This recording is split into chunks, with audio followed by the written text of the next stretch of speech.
The phone vibrated again on the stainless steel counter, rattling against a half-empty cup of cold Starbucks. It was 3:07 a.m. The restaurant was supposed to be dark, dead, locked. But the kitchen lights were on, bright and unforgiving, and steam rose from a single pot like a quiet confession. When the back door creaked open, the owner froze in the doorway, keys still in his hand, staring at the chef who hadn't noticed him yet, sleeves rolled up, eyes tired, doing something no one paid him to do. The restaurant sat on a narrow street in South Philly, wedged between a nail salon and a closed-down pharmacy that still had a faded flu shot sign in the window. During the day, the place smelled like garlic and fryer oil and ambition. At night, it smelled like bleach and metal and whatever regrets clung to the walls after last call. The name on the awning was simple, printed in white block letters that hadn't been cleaned in years. Inside, the floors were scuffed, the chairs mismatched, and the kitchen ran on muscle memory and caffeine. Marcus had been there for 7 years. Long enough to know which burner ran hot, which drawer jammed, and which nights would be busy just by the way the air felt when he stepped off the bus. He was the first one in most days and the last one out, not because anyone asked him to be, but because leaving felt harder than staying. The kitchen was loud and honest. It didn't pretend things were fine. It just demanded attention.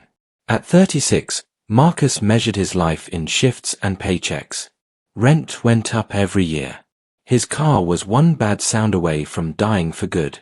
His mother called less often now, not because she didn't care, but because she hated asking how he was doing and hearing the pause before he answered. He told her he was fine. He always did. Fine was easier than explaining the quiet panic that lived behind his ribs. The owner, Daniel, liked to think of himself as fair.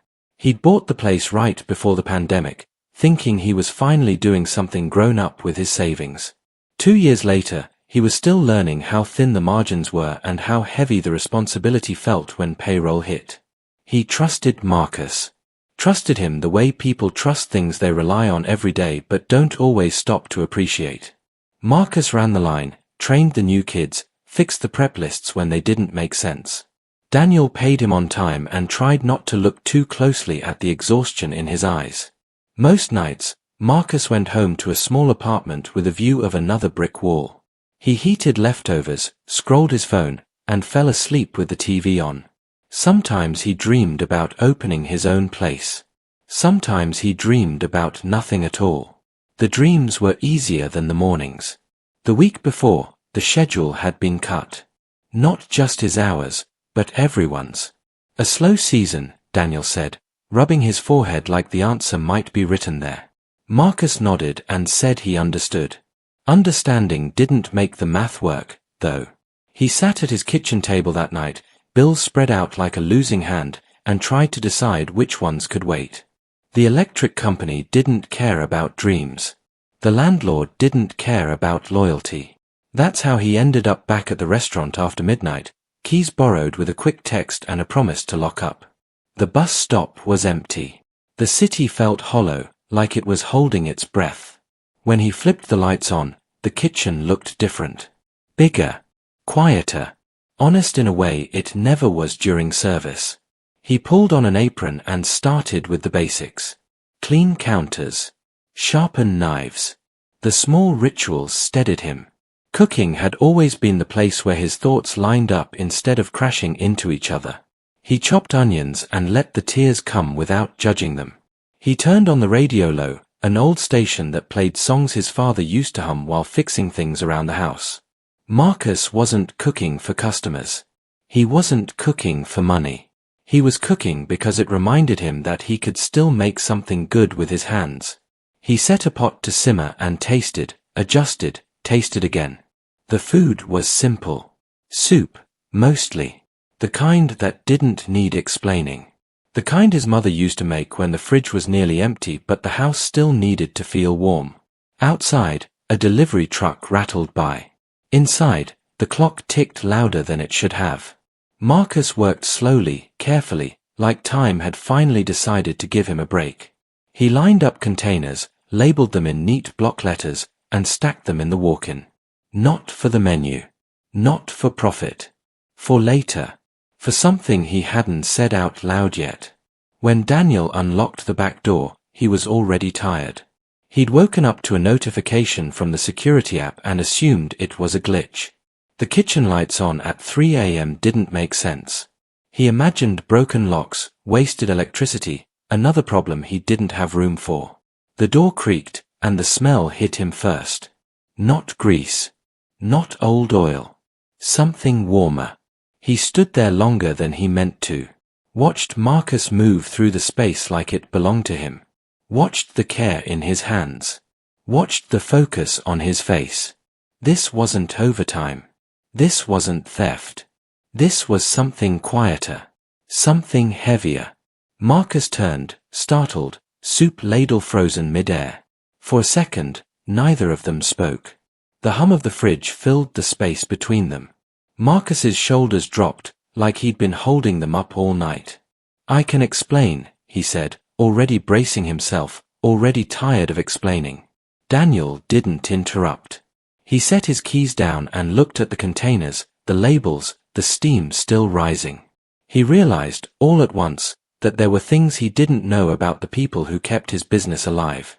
He realized that trust wasn't the same as understanding. Outside, the city kept moving. Inside, the kitchen waited.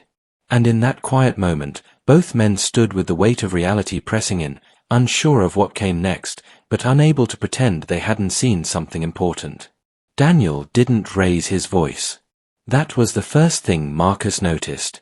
He just leaned against the prep table and looked around the kitchen like he was seeing it for the first time. The soup simmered softly, the sound filling the space where anger might have been. "What's going on?" Daniel asked, not accusing, just tired.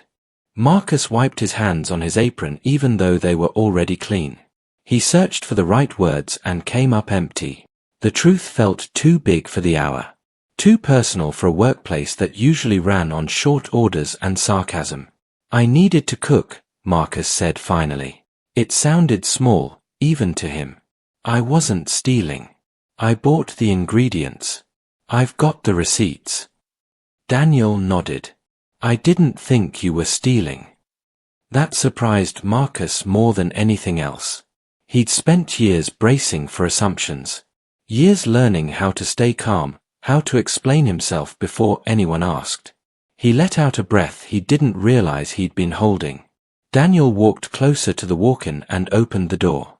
Cold air rushed out. He scanned the neatly stacked containers, each one labeled with a date and a simple description. Nothing fancy. Nothing for the menu. "This is a lot of food," Daniel said. Marcus leaned back against the counter. The steel was cold through his shirt. "It's for the shelter on Pine Street. They do breakfast twice a week, but dinner's always thin. I used to volunteer there when I was younger. Thought I'd bring something by later today." Daniel closed the door slowly. "You do this often?" Marcus shrugged. "When I can. Not always here. Sometimes at home. Sometimes I just help chop when they're short." He hesitated, then added, "This week was rough. Cooking helps me think." Daniel laughed quietly, not amused, just recognizing something familiar. "Tell me about it." They stood there for a moment, two men on opposite sides of ownership, both feeling the strain of keeping things afloat. The power dynamic was there, obvious and unspoken, but something else settled in too. A shared exhaustion. A mutual understanding that life didn't pause just because it was late. "I should have asked," Daniel said, "before showing up like this." "It's your place," Marcus replied. "You had every right." "Still," Daniel said, "I didn't know." Marcus nodded. That was the problem. People rarely did. At work, he was efficient, reliable, quiet. Outside of it, he was a collection of half-finished plans and worries he didn't know how to say out loud. Daniel poured himself a cup of water and leaned against the counter.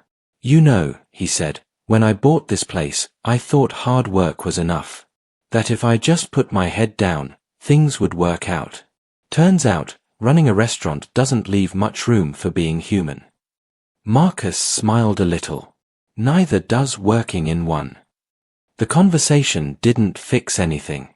It didn't raise wages or lower rent. But it shifted something. Daniel asked about the shelter. Marcus asked how the numbers were really looking. They spoke honestly, without pretending there was an easy answer waiting just around the corner. When Daniel finally left, it was almost 4. He told Marcus to lock up when he was done and to text him if he needed anything. He didn't say thank you in a big way. He didn't make a speech.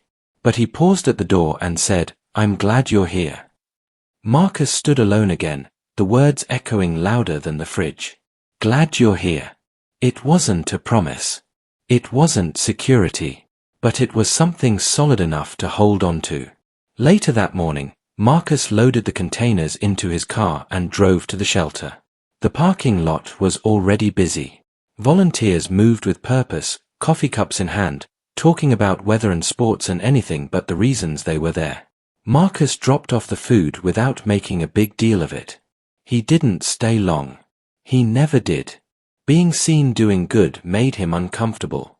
He preferred the quiet part, the part where the work spoke for itself. On the drive home, his phone buzzed. A text from a number he didn't recognize at first. Daniel. Hey. I was thinking. If you're up for it, maybe we do something with this. Not charity branding.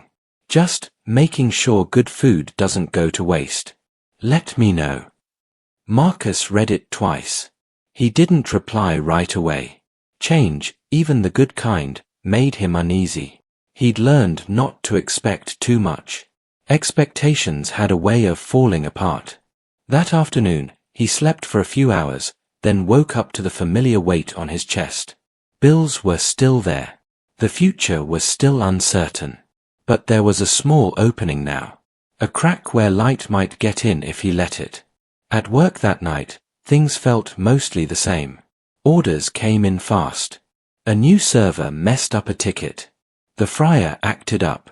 But there were small differences too. Daniel checked in more. Asked questions. Listened to the answers. Marcus caught himself offering ideas he usually kept to himself. The resistance was still there. The instinct to stay quiet. To not take up space. To not hope for more than survival. He'd built that instinct carefully, over years of disappointment. Letting it go felt risky. As he cleaned down his station at the end of the night, Marcus thought about the text waiting on his phone. About the containers stacked in the shelter fridge. About the way the kitchen had felt at 3 a.m. when it was just him and the work. He typed a reply, deleted it, then typed it again.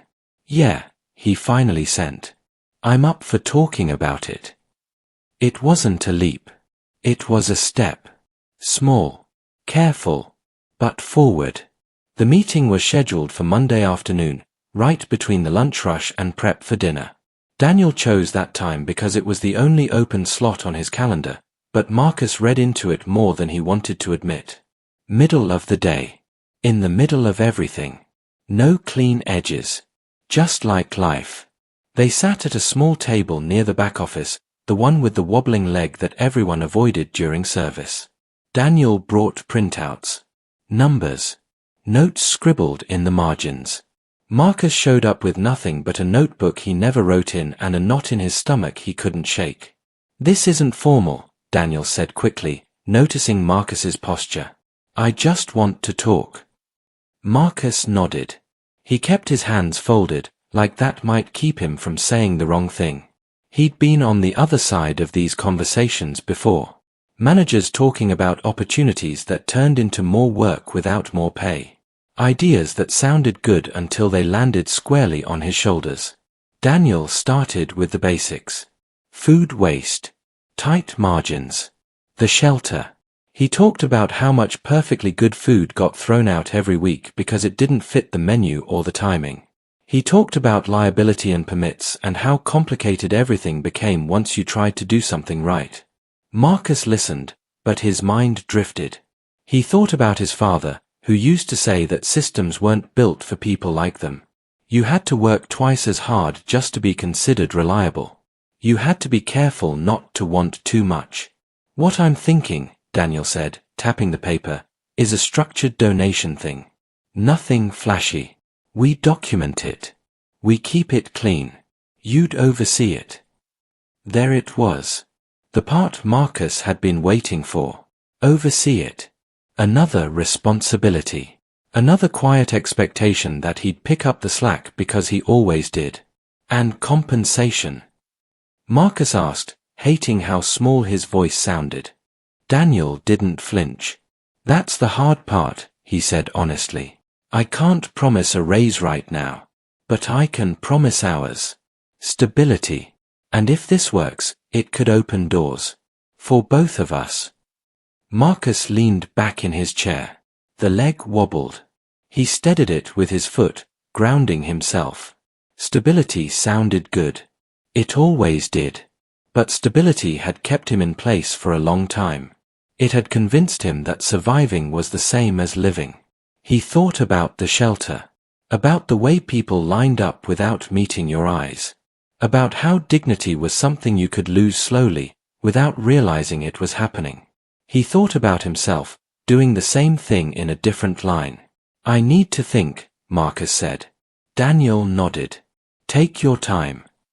But time didn't make it easier. That night, the kitchen felt tighter. Louder. A new cook joked about working for exposure. Someone laughed. Marcus didn't.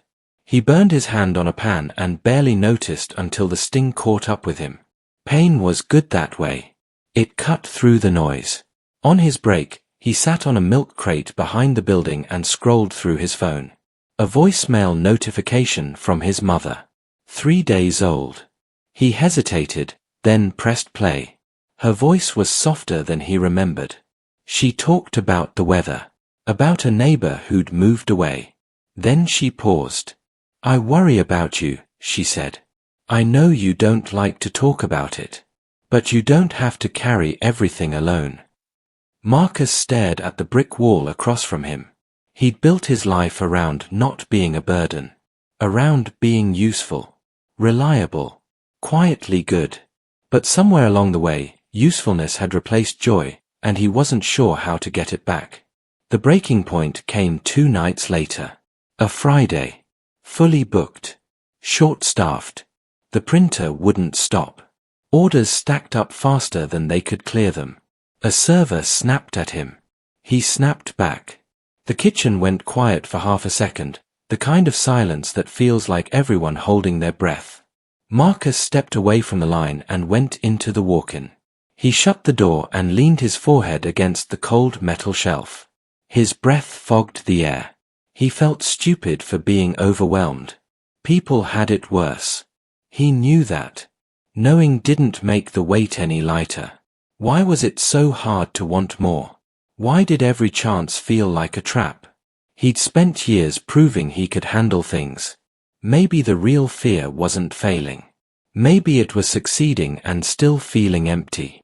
He thought about cooking at 3 a.m. About how free it felt when no one was watching. When the work belonged to him again. He realized he didn't want another task added to his list. He wanted a say. Ownership of his effort. A reason that went beyond getting through the week. When he came out of the walk-in, Daniel was there, concern written plainly on his face. No manager tone. No authority. Just another tired person trying to keep things from falling apart. You okay? Daniel asked. Marcus hesitated, then nodded slowly. I need to be honest, he said. His heart pounded. Honesty felt dangerous. I can't keep doing things halfway. If I take this on, I need it to mean something. Not just for the restaurant. For me. Daniel listened. Really listened. Marcus talked about burnout. About feeling stuck. About wanting to build something that didn't disappear the moment the shift ended. He didn't dress it up. He didn't apologize. When he finished, the kitchen noise rushed back in, like the world reminding them it was still there. Thank you for telling me, Daniel said finally. Let me see what I can do. Marcus didn't know if that meant anything. He didn't know if speaking up would cost him. But as he went back to the line, something had shifted. The truth was out now. He couldn't put it back. For the first time in a long while, the fear wasn't about losing what he had. It was about wasting what he could still become. Nothing changed overnight. Marcus half expected that. Life had trained him not to trust sudden turns.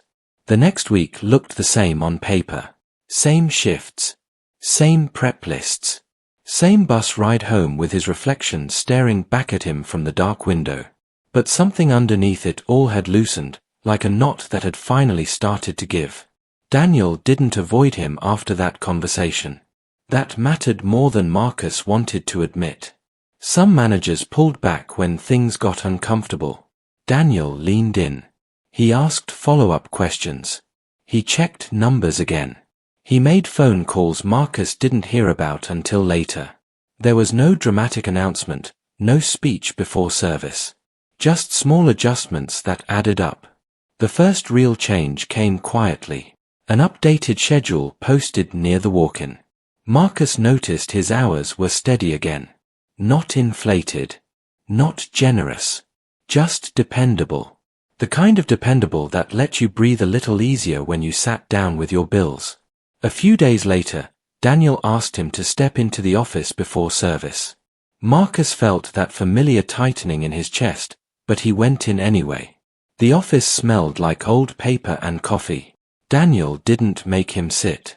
That felt intentional. I talked to my accountant, Daniel said. And the shelter. And the city. He paused. It's not perfect. But it's workable. He slid a single-page document across the desk. It wasn't a contract. More like an agreement. Clear language. No big promises. Marcus would oversee food recovery and donation logistics officially. On the clock. With a small stipend added to his pay. Not life-changing money. But acknowledgement.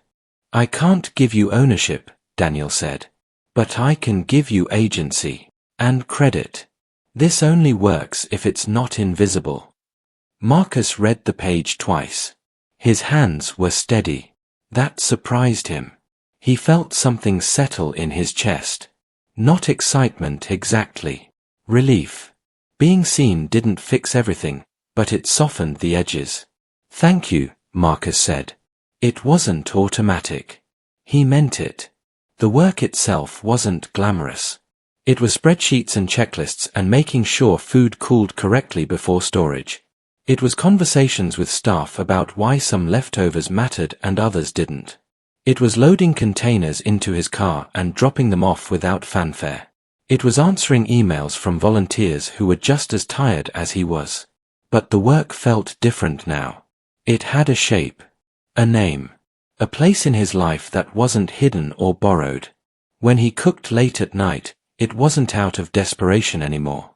It was part of something he chose. There were setbacks. One week, a fridge malfunctioned and a whole batch had to be tossed. Marcus stared at the trash bin longer than he should have, feeling like he'd failed all over again. Daniel didn't blame him. They fixed the fridge. They adjusted the process. They moved on. At the shelter, a woman Marcus had seen dozens of times finally looked him in the eye and said thank you. Just that. 2 words. He nodded and moved on, but the words stayed with him. Gratitude wasn't something he chased. It just landed sometimes, unexpected and heavy. At home, things were still tight. His car still made that noise. His apartment was still small. But he started calling his mother back more often. Not to reassure her. Just to talk. He told her about the soup. About the kitchen at night. She listened. She didn't fix anything. She didn't need to. One evening, months later, Marcus locked up the restaurant alone. The city hummed outside. The lights went off one by one, until only the glow from the street slipped in through the front windows. He stood there for a moment, keys in his hand, thinking about how close he'd come to burning out without anyone noticing. He hadn't escaped his life. He hadn't reinvented himself. He was still a chef in a busy kitchen, still navigating a system that asked a lot and gave slowly. But he'd claimed something small and real within it. A sense of self-worth that wasn't tied only to endurance. As he stepped out into the night, he realized that sometimes progress wasn't about dramatic change. Sometimes it was about refusing to disappear. About speaking once, honestly, and letting that truth make room for something better. The lights went off behind him. The street was quiet. And for the first time in a long while, Marcus felt like the work he did mattered not just to others, but to himself too. If this story connected with you, there's probably a moment in your own life where you stood at a similar edge. Maybe you're still there. Maybe you stepped forward already. Either way, your small wins count, even when no one's watching.